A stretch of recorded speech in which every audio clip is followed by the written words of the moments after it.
always be a poet, even in prose.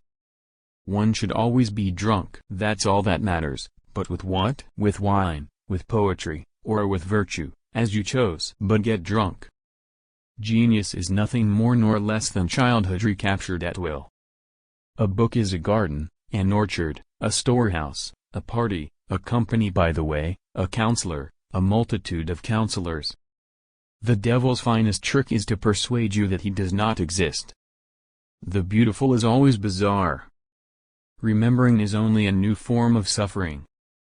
Be always drunken. Nothing else matters. That is the only question. If you would not feel the horrible burden of time weighing on your shoulders and crushing you to the earth, be drunken continually. Drunken with what? With wine, with poetry, or with virtue, as you will. But be drunken. And if sometimes, on the stairs of a palace, or on the green side of a ditch, or in the dreary solitude of your own room, you should awaken, and the drunkenness be half or wholly slipped away from you, ask of the wind, or of the wave, or of the star, or of the bird, or of the clock, of whatever flies, or sighs, or rocks, or sings, or speaks, ask what hour it is, and the wind, wave, star, bird, clock will answer you, it is the hour to be drunken. If the word doesn't exist, invent it, but first be sure it doesn't exist. What strange phenomena we find in a great city. All we need do is stroll about with our eyes open. Life swarms with innocent monsters. Strangeness is a necessary ingredient in beauty. There are women who inspire you with the desire to conquer them and to take your pleasure of them, but this one fills you only with the desire to die slowly beneath her gaze.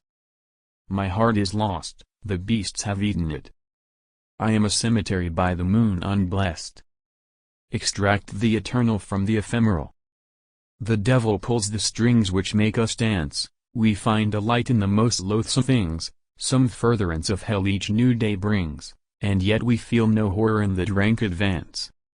I have cultivated my hysteria with pleasure and terror. Life has but one true charm, the charm of the game, but what if we're indifferent to whether we win or lose? Genius is no more than childhood recaptured at will. Childhood equipped now with man's physical means to express itself, and with the analytical mind that enables it to bring order into the sum of experience, involuntarily amassed. What can an eternity of damnation matter to someone who has felt, if only for a second, the infinity of delight?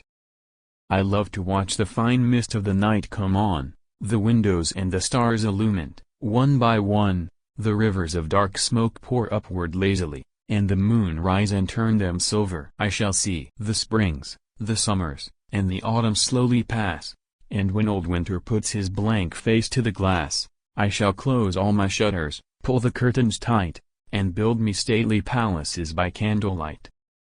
Evil is committed without effort, naturally, fatally, goodness is always the product of some art. Even when she walks one would believe that she dances. A multitude of small delights constitute happiness.